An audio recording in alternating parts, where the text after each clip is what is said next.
El 23 de noviembre de 1893, cuando los últimos vapores del café recién tostado se desvanecían en el aire frío de la montaña, el alguacil Evaristo Morales recibió una denuncia que cambiaría para siempre la percepción que los habitantes de Manizales tenían sobre uno de sus vecinos más respetados.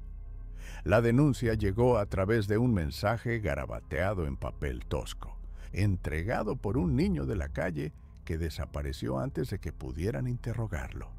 El mensaje era simple, pero escalofriante. En el caserío de don Laureano Cifuentes hay gritos que salen de la tierra. Los vecinos ya no podemos dormir. Don Laureano Cifuentes era conocido en toda la región como un hombre de fe inquebrantable, propietario de una hacienda cafetera próspera ubicada a 7 kilómetros al sureste del centro de Manizales, en una zona que entonces se conocía como Loma Hermosa. Viudo desde hacía 12 años, había criado solo a sus 5 hijos tras la muerte de su esposa Remedios durante el parto de la menor. Los habitantes de la región lo veían como un ejemplo de rectitud moral, un hombre que había convertido el dolor de la pérdida en una fortaleza espiritual que inspiraba a otros. Asistía a misa todos los domingos en la iglesia de Nuestra Señora del Rosario, contribuía generosamente a las obras de caridad y empleaba a numerosas familias de la zona en su plantación. Sin embargo, había algo en su comportamiento que, en retrospectiva, algunos vecinos recordarían como extraño. Nadie había visto a sus hijos en más de 8 años. Antes de continuar con lo que el alguacil Morales descubrió en esa fatídica tarde, nos gustaría saber desde dónde nos estás acompañando en esta historia. Déjanos un comentario diciéndonos tu ciudad o país. Queremos conocer a quienes están descubriendo con nosotros este relato que ha permanecido oculto durante más de un siglo. Cuando Morales llegó al caserío de Cifuentes aquella tarde de noviembre, acompañado por 2 de sus ayudantes y el médico del pueblo, doctor Anacleto Vélez, lo primero que notó fue el silencio antinatural que rodeaba la propiedad.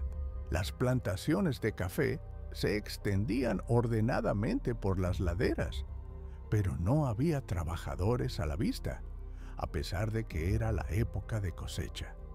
La casa principal, una construcción de adobe y teja de 2 plantas con corredores amplios, se alzaba imponente en el centro de la propiedad, pero todas sus ventanas estaban cerradas con maderas clavadas desde el exterior. El aire llevaba un olor peculiar, dulzón y penetrante que el doctor Vélez describiría más tarde en su informe como reminiscente a flores marchitas mezclado con algo indefinible e inquietante. Don Laureano recibió a las autoridades con la cortesía que lo caracterizaba, pero Morales notó inmediatamente una tensión en sus modales que no había percibido en encuentros anteriores. Cifuentes explicó que había clausurado temporalmente la casa principal debido a problemas de humedad y que residía en una construcción más pequeña, ubicada a unos 200 metros de distancia. Cuando se le preguntó por sus hijos, su respuesta fue evasiva. Habían partido a estudiar a Bogotá bajo el cuidado de unos parientes, una explicación que había repetido durante años, pero que nunca había sido verificada por las autoridades locales. Sin embargo, fue el jornalero Crescencio Palacio quien proporcionó la información que llevó a Morales a exigir una inspección completa de la propiedad. Palacio había trabajado para Cifuentes durante 15 años y conocía cada rincón de la hacienda. Con voz temblorosa, le contó al alguacil sobre los sonidos que había estado escuchando durante meses. Golpes sordos que parecían provenir del sótano de la casa principal, siempre durante las madrugadas, acompañados de lo que describió como lamentos que parecían de niños, pero también de adultos. Más perturbador aún era el hecho de que Cifuentes había prohibido terminantemente a todos sus empleados acercarse a la casa principal, amenazando con el despido inmediato a quien desobedeciera esta orden. La inspección comenzó al día siguiente, 24 de noviembre, bajo una llovizna constante que convertía la tierra roja de la región en un barro espeso y resbaladizo. Cifuentes acompañó a las autoridades, manteniendo una fachada de colaboración, pero sus manos temblaban visiblemente cuando Morales solicitó las llaves del sótano. La entrada al sótano se encontraba en la parte posterior de la casa, oculta bajo una escalinata de piedra que descendía varios metros bajo tierra. Las llaves, pesadas y oxidadas, colgaban de un llavero que Cifuentes llevaba siempre consigo, atado a su cinturón con una cadena de hierro. Lo que encontraron en el sótano de la casa de Laureano Cifuentes desafía toda comprensión humana. El espacio subterráneo era mucho más extenso de lo que la estructura de la casa sugería desde el exterior, con una serie de habitaciones conectadas por pasillos estrechos, excavados directamente en la roca volcánica de la montaña. Las paredes estaban cubiertas de marcas grabadas con objetos punzantes, algunas tan profundas que habían requerido años de trabajo constante para ser completadas. Eran mensajes, súplicas, calendarios improvisados y dibujos que narraban una historia de horror que había transcurrido durante décadas en la más absoluta clandestinidad. En la primera habitación, la más grande de todas, encontraron los restos de lo que claramente había sido un espacio de confinamiento. Cadenas oxidadas colgaban de argollas empotradas en las paredes y el suelo de tierra estaba cubierto por una capa de paja podrida que desprendía el mismo olor dulzón y nauseabundo que habían percibido al llegar a la propiedad. El doctor Vélez examinó las cadenas y determinó que habían sido utilizadas recientemente, pues aún conservaban manchas de sangre seca en los eslabones que habrían estado en contacto con las muñecas y tobillos de quienes las habían llevado. Pero fueron las marcas en las paredes las que revelaron la verdadera dimensión del horror, grabadas con clavos, piedras y posiblemente con los propios huesos. Las marcas contaban la historia de 5 personas que habían estado prisioneras en ese lugar durante un período que, según los calendarios tallados en la piedra, abarcaba desde 1881 hasta fechas muy recientes. Los nombres estaban claramente inscritos: Esperanza, Remedios, Laureano hijo, Mercedes y Rosalba, los hijos de don Laureano Cifuentes. Esperanza, la mayor, había mantenido un diario tallado en una de las paredes con una precisión obsesiva. Sus inscripciones revelaban que había sido encerrada a los 18 años, después de expresar su deseo de casarse con un joven comerciante de Manizales llamado Eliseo Montoya. Las marcas describían cómo su padre la había drogado con una infusión de hierbas durante la cena y cómo había despertado encadenada en el sótano. Sus primeras inscripciones mostraban incredulidad y súplicas dirigidas a su padre, pero con el paso de los años, las marcas revelaban una transformación psicológica profunda y perturbadora. Los calendarios tallados por los 5 hermanos mostraban que habían desarrollado un sistema elaborado para mantener la cordura y la noción del tiempo. Cada día era marcado con pequeñas líneas y los domingos estaban señalados con cruces, lo que sugería que mantenían algún tipo de observancia religiosa incluso en el cautiverio. Sin embargo, los calendarios más recientes mostraban irregularidades e inconsistencias que el Dr. Vélez interpretó como evidencia del deterioro mental progresivo causado por años de aislamiento.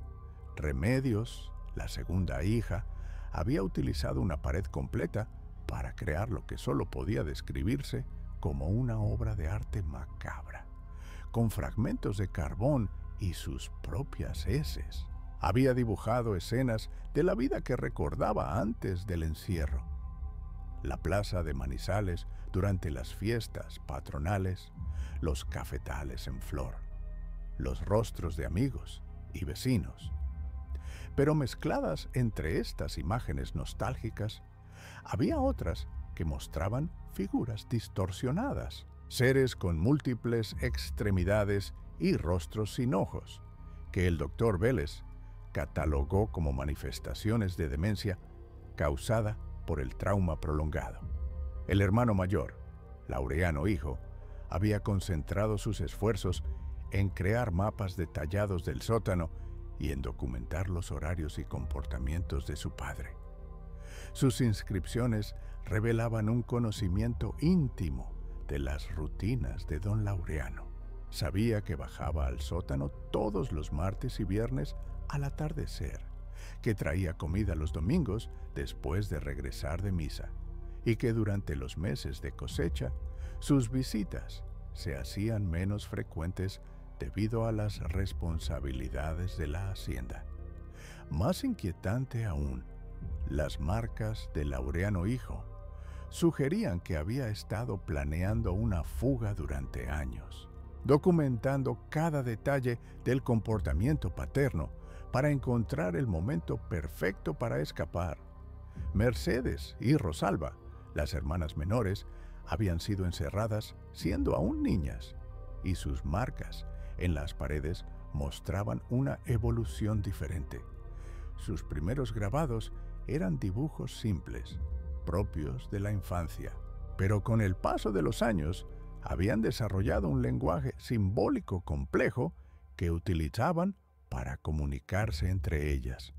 El Dr. Vélez descifró parcialmente este código y descubrió que las hermanas habían mantenido una correspondencia secreta tallada en las piedras, intercambiando mensajes de apoyo y elaborando fantasías sobre el mundo exterior que ya no recordaban claramente.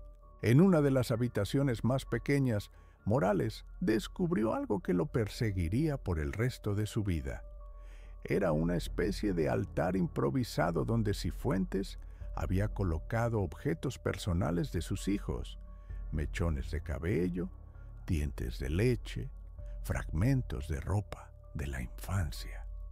En el centro del altar había un retrato de su esposa difunta, rodeado de velas consumidas hasta la base. En una pared adyacente, escrito con letra cuidadosa, que contrastaba dramáticamente con los garabatos desesperados de sus hijos, don Laureano había inscrito lo que parecía ser una justificación de sus actos. El mundo exterior corrompe las almas puras. Solo en el silencio y la penitencia pueden salvarse. Remedios me lo pidió en sueños.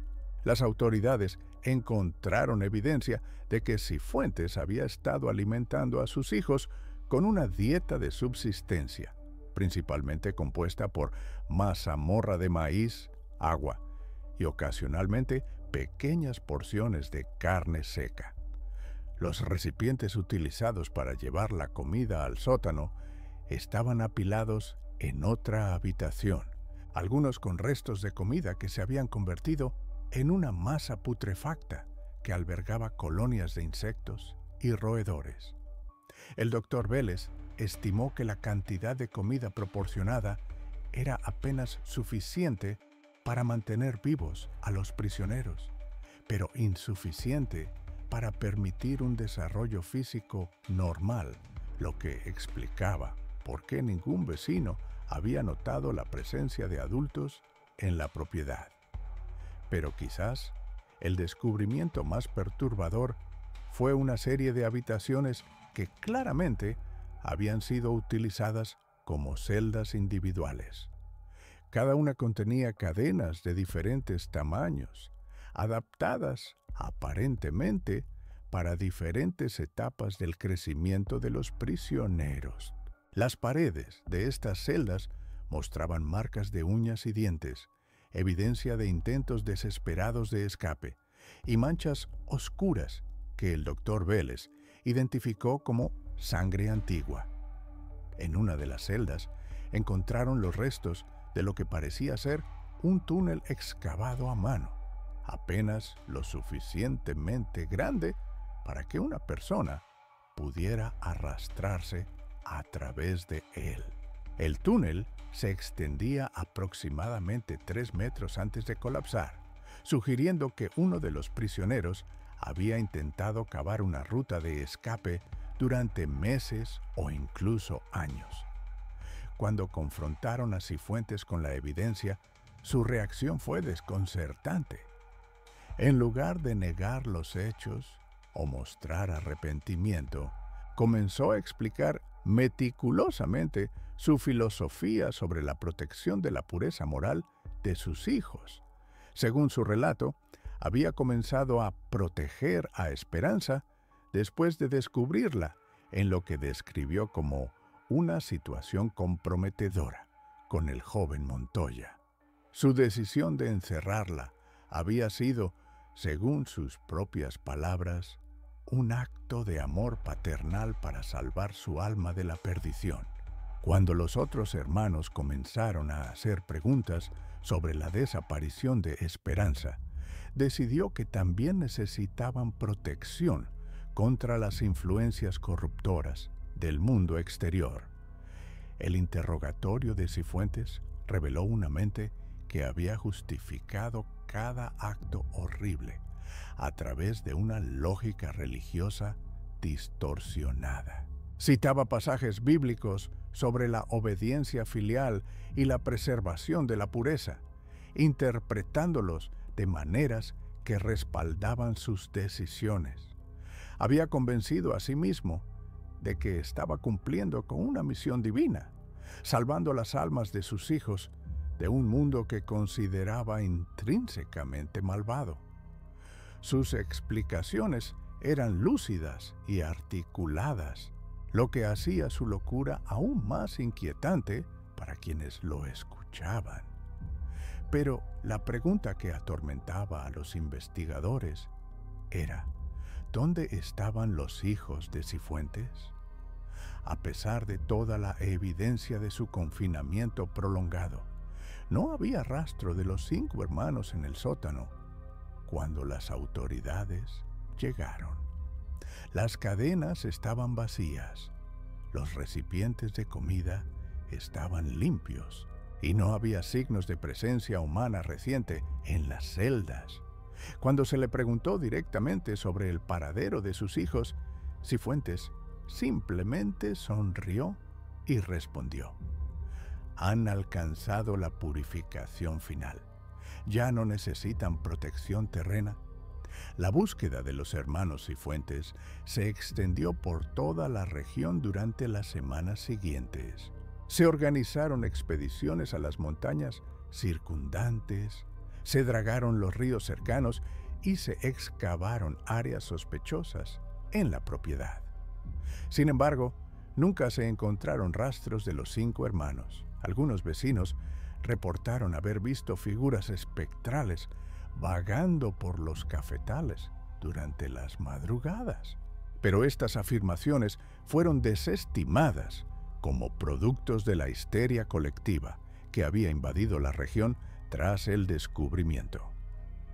El doctor Vélez condujo un examen médico exhaustivo de don Laureano, pero no encontró evidencia de enfermedad mental en el sentido clínico.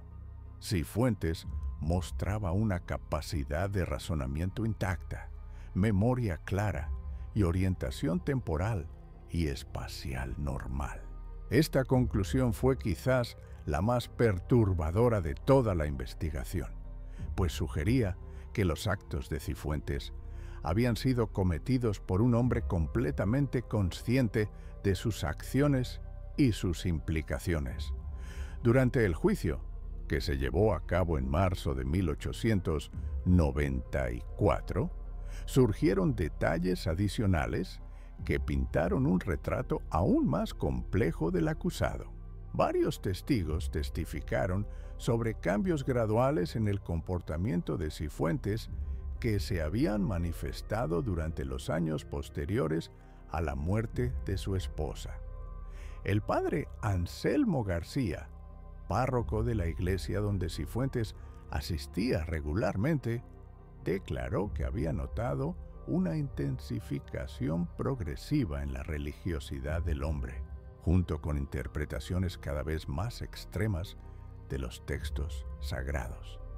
Eliseo Montoya, el joven comerciante cuyo interés romántico por Esperanza había precipitado los eventos, proporcionó un testimonio particularmente revelador. Describió cómo Cifuentes había comenzado a seguirlo por las calles de Manizales después de que él expresara su intención de cortejar a su hija. Montoya recordaba conversaciones inquietantes en las que Cifuentes hablaba obsesivamente sobre los peligros que acechaban a las jóvenes virtuosas en una sociedad en proceso de modernización. Estas conversaciones, inicialmente interpretadas como la preocupación natural de un padre protector, en retrospectiva, revelaban señales claras de la obsesión que eventualmente llevaría a Cifuentes a cometer sus crímenes. El testimonio más impactante del juicio provino de Crescencio Palacio, el jornalero que había trabajado en la hacienda durante 15 años. Palacio reveló que había presenciado comportamientos extraños por parte de Cifuentes durante años, pero que el miedo a perder su empleo lo había mantenido en silencio. Describió cómo había visto a Cifuentes bajando al sótano con bandejas de comida durante años, siempre en horarios específicos y siempre solo. Más perturbador aún, Palacio testificó que había escuchado ocasionalmente voces que provenían del sótano, voces que reconocía como las de los hijos de Cifuentes, pero que había atribuido a su imaginación debido a la imposibilidad aparente de la situación. Durante las semanas del juicio, la prensa nacional comenzó a prestar atención al caso y reporteros de Bogotá viajaron a Manizales para cubrir lo que se había convertido en uno de los crímenes más perturbadores en la historia del país. Las descripciones del sótano y las marcas encontradas en las paredes fueron publicadas en periódicos de todo el territorio nacional, generando una onda de shock que se extendió mucho más allá de las fronteras de Caldas.